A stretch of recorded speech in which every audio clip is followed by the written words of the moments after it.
there, friends and sane persons.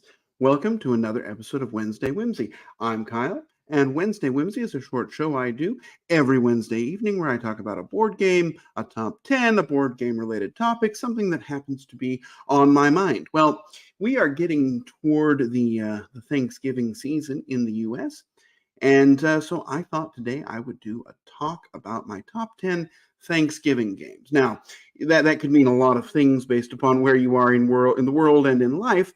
For me, at least for the purposes of this list, a Thanksgiving game is a game to play with your family at a family gathering around a holiday. So it's not necessarily themed around Thanksgiving. It's not themed around food. It's not a specific tied to Thanksgiving game. It's not even games I'm thankful for. That's a different list, maybe for another time. This is games where, it's loud, there's things going on, there might be some distractions, and you want to play a game, but you don't want to play a hard game. They're games that are generally easy to pick up, usually a pretty short playtime. If somebody's distracted, it's not going to tank the game. It's that sort of an experience. And so with that in mind, I just wanted to talk about 10 of them. I have ranked these, but honestly, it's not really a ranking. I guess my number one probably is my number one for that kind of a gathering. But, any kind of a Thanksgiving event really, or sort of holiday event could be appropriate for this. So anyway, and if you pick any of these, you'll be in good hands. So let's get started with my number 10.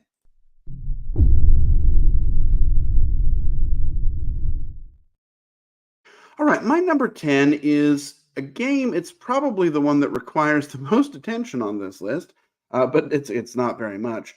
And it's not one I talk about that much. I do talk about it occasionally, and I have the best version, which is the Pikachu version. And I guess it is sort of a food-themed game. That is number 10, Point Salad. So Point Salad is your sort of the quintessential simple game. Let me see if I can pull up a picture of it here. What you have in Point Salad is you've got these rows of cards, and you're going to, on your turn, you're trying to make scoring combinations. Let's see if I can put this up here. So on your turn, you're going to be taking a set of cards. You're either going to take cards for their face-up side, or you're going to take them for their face-down scoring side, and then they'll eventually flip face-up. You're going to play through a very small deck, and ultimately, if you had this card here, you're going to get points. If you have an even number of cabbage, you're going to get fewer points if you have an odd number. Ultimately, it's just kind of deciding which of these vegetables do I want to take, which scoring cards do I want to take. There's a chance to change your mind and turn a scoring card into a vegetable if you think it's not going to be as good for you as you wanted. Interesting balance between when to take one or the other. But honestly, this is a 15-minute game at most. It works well with a group of people. I don't recall what the player count was on this one. It says 2 to 6, and I think that's about right. It's definitely an enjoyable one. Definitely the kind of thing for people who aren't going to pay super careful attention to the game. Well, look, you can pay careful attention to it. But, easygoing game, great for a holiday like Thanksgiving. Let's go on now to my number 9. That's not number 9. Where's my number 9? Here it is.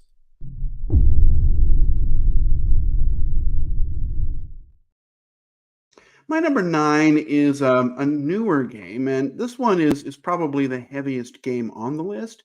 But I find, and I have played this with my family on holiday occasions, and we've done a talk about it on Wednesday Whimsy. That game is Heat, Pedal to the Metal. So in Heat, it's a racing game. You're going around a track, and you do have to you're trying to modulate your speed, play cards, get around the corners at the right time. Most of it happens simultaneously, and because of that, there's a couple of areas where there's some thoughtfulness, and then everything else people can kind of enjoy and watch and see what happens.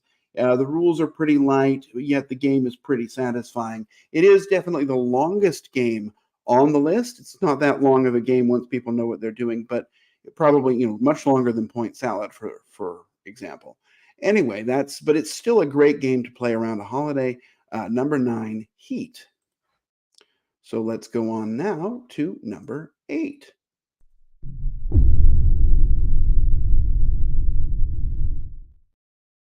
My number 8 is another game that requires some thought, but it's not a hard one by any means. It's a very popular one, and this is Spiel des Jahres winner Azul, and it could be any of the of the Azuls.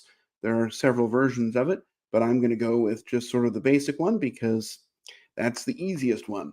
What you're doing here is you've got these groups of tokens that are going to be in different spots, and you're going to take all the tokens of one color from one spot and place them into an appropriate area on your board. And at various points, they'll move over into scoring position. Looks like somebody's maybe been cheating on this setup, but that's okay. And you're going to score points. It's not a long game. It's not a hard game. And it's one I know that people who are not sort of hardcore gamers definitely can get their heads around because the rules are just pretty basic. It's just really, really kind of one of those feel-good games where you feel like you're doing something. And I know, for example, my mother really enjoys this, so this is the kind of game that I know I would play at Thanksgiving or another holiday if I happened to be at home with her. It's just a really good, really simple game, not high on theme, but there's enough strategy and enough choices that that'll make it feel fun and fresh to you. So that's my number 8, Azul. Time now for number 7.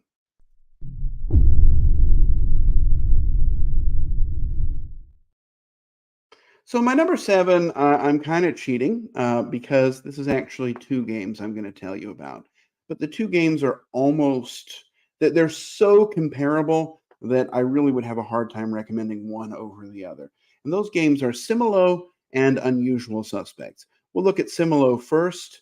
It is a small card game where you're going to have this grid of cards, and you have one that you're trying to help people guess. And the way you're going to do that is you will put out a card from your hand and indicate whether the mystery character is similar or dissimilar to the cards you put out. So in this case, it looks like this is Harry Potter Similo.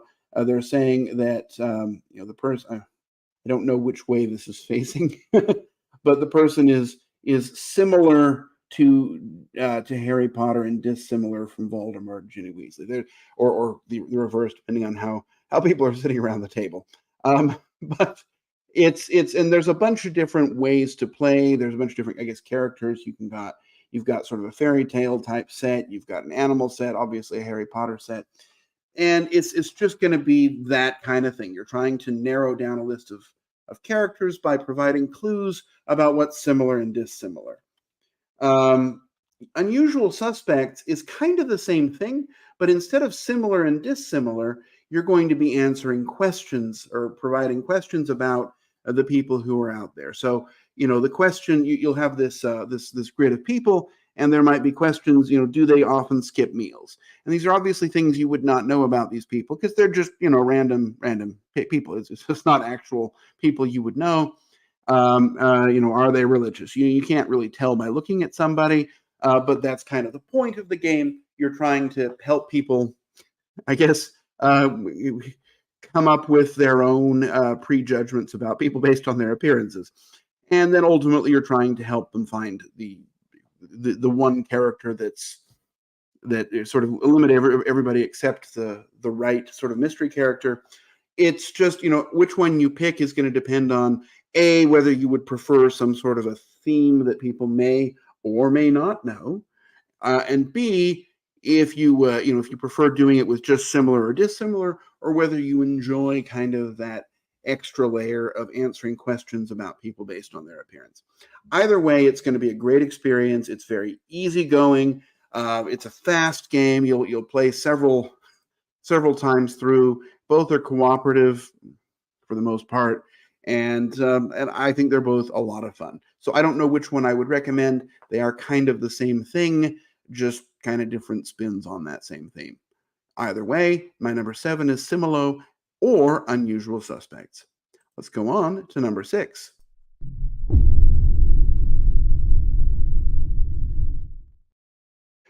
All right, my number.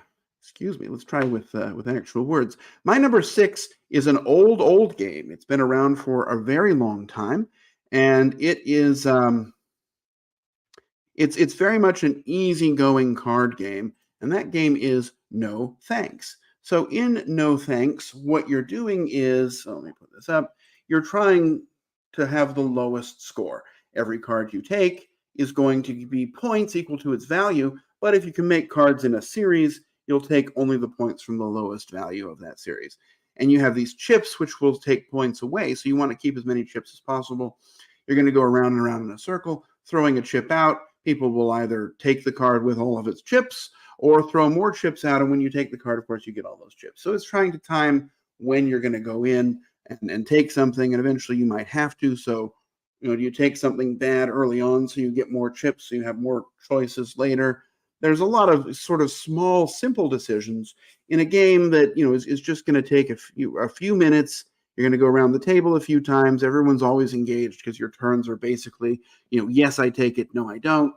A lot of fun, though, and a game that's really held up well over time. So that's my number 6. A great Thanksgiving or other holiday game. No thanks. Let's go on to my number 5.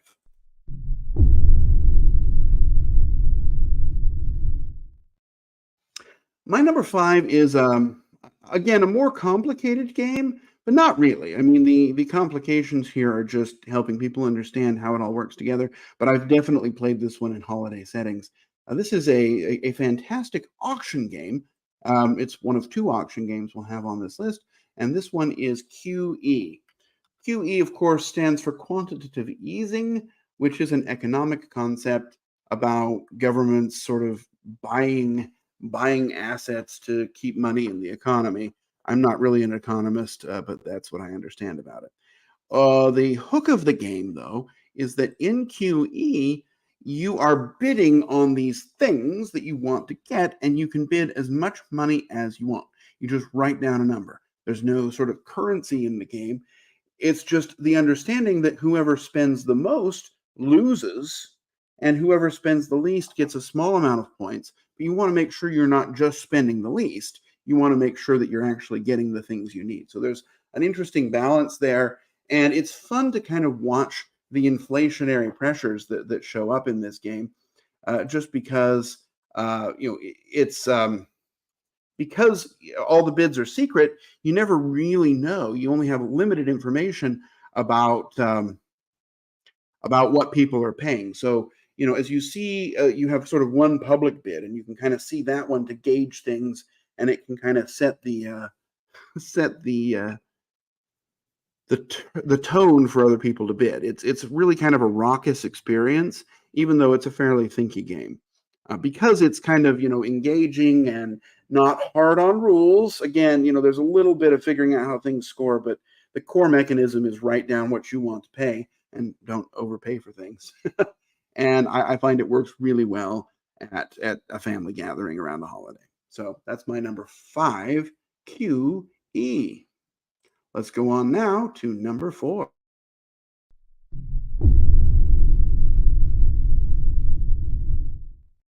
All right, number 4 is a mea culpa game. I remember the first time I played this, I wasn't a huge fan of it, and so I kind of I poo-pooed it for a while, but I've since come around and realized that this game's actually pretty amazing, especially for this kind of a setting. This is a game that's been around forever. It came out in 1999, a modern classic by pretty much any definition. This is the other auction game on my list, Raw.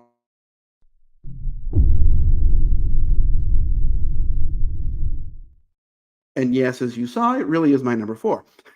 Raw from game designer Rainer Knizia.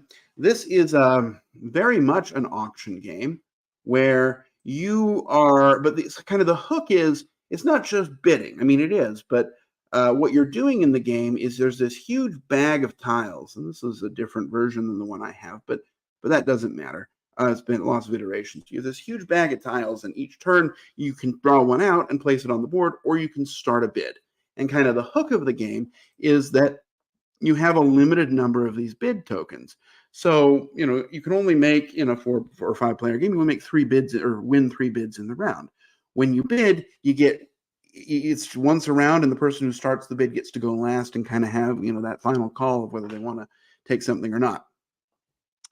And kind of the enjoyment here, though, comes in that as people sort of drop out because they've won all their things, if you have if you're the last person in, no one can bid against you.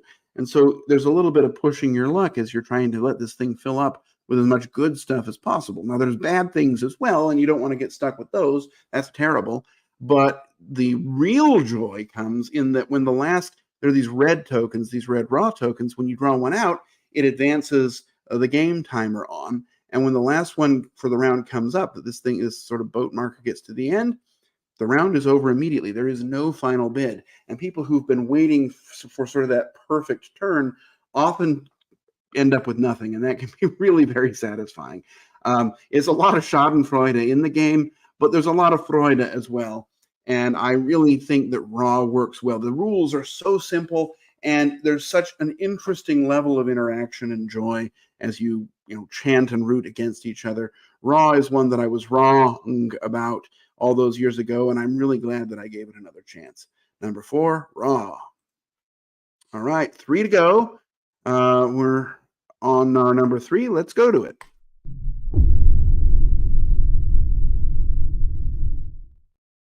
So my number 3 is a card game. It's the cooperative trick-taking game The Crew.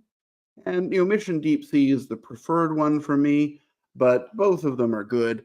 This is very much a traditional trick-taking game in its core, with the exception that you have missions that you're trying to accomplish. You're not really allowed to talk to each other, and so you're playing cards trying to, for example, make the second player in the round win the first and the last trick, or, I have to win the yellow 2. Or whatever it might be. There are these public open missions, and you're working together without speaking to try and accomplish them. There's a limited opportunity to give communication or to give a clue about what you've got. But other than that, it's just playing the cards and trying to see if you can win. Ultimately, the games are just going to be one round of do I win this? Do we win this together or lose it? And so you can play several games back to back. There's a book of missions that are kind of dumb. I mean, there's a story, but it's a terrible story. And so there's that's going on. But ultimately, it's pretty easy and straightforward. But there's a nice sort of unspoken communication, which, hey, if it's loud around, you're not supposed to be speaking. You can't hear each other anyway. A great game. Trick-taking games tend to work well in this setting to begin with, and this is one of the better ones, especially because it offers something kind of new in it and original to keep it more fresh with people. I did not put this up, but it is number 3, The Crew. Let's go on now to my number 2. Well, I guess I already said what it was.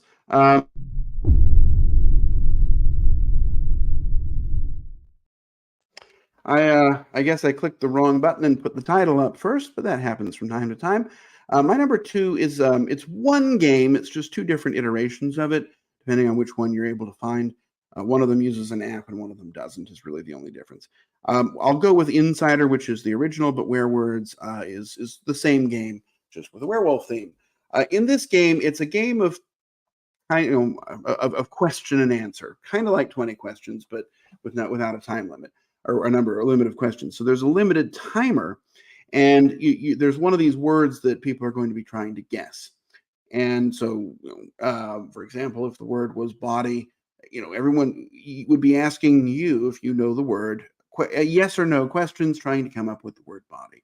Now, the key is that one person knows what the word is, and that person is trying to make sure that everyone gets to the word by the end of the time limit. But the sort of hook here is that person can't be too obvious, because if the correct word is guessed, then everybody gets to vote on who they think the insider was. And then everyone who wasn't the insider will win or lose based upon whether they're able to figure out who the insider was. So you've got to kind of carefully guide people to or manipulate people to get to guess the right word without being too obvious. And it can be really fun to see how that all works out together. A very enjoyable game, one that's a big hit with my family, at least it has been in the past, and one that it's so simple to play. It's so short. The voting can be a little weird, but ultimately it's just voting. It's going to be 5-minute rounds, maybe 10 at most if there's a lot of deliberation. Just very fast, very fun, a great game for a holiday family gathering. Insider. Again, where words, pretty much the same game. And that leaves us with my number one. Let's go to number one. Let's click the right button. Here we go.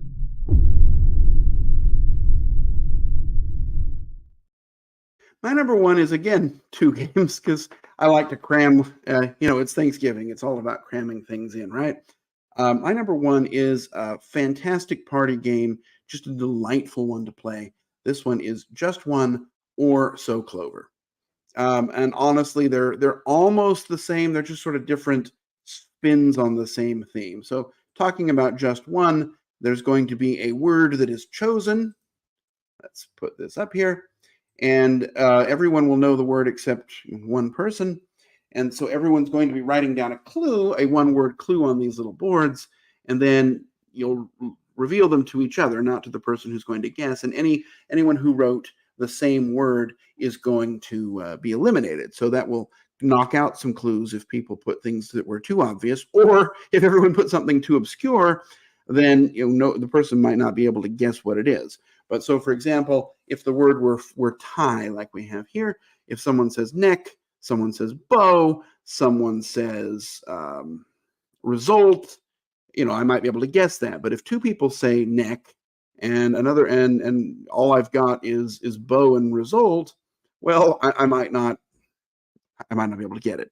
So super fast, everyone's going to play. There's a scoring mechanism, but it's really just playing around the table a few times until you've had your fill of it and everyone has a good time with it.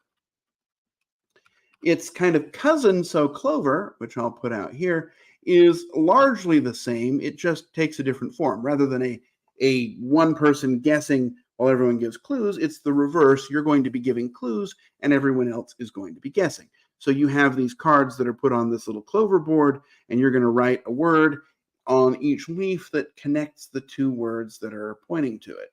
And then you're going to mix up those cards, add an extra one in, sort of as a bluff, and you're going to hand them to people, and they're going to arrange them and try and guess the same arrangement that you had. Then you get some points, and if you get the most points, the team wins. It's a cooperative game anyway. It's more, again, just one where you're going to see how well you do. A lot of fun, very easy. Look, here it is in Korean. So Kloba. Kalobo. I think that's how you read it. My Korean's not very good. Anyway, So Clover, kind of the same thing as Just One. It really would depend on which way you want to go. Do you want to be one person giving a clue to everybody that they try and solve? Or does everybody want to be giving a clue to one person and trying not to kind of guess what the other person guessed? Either way, you can even try both, honestly.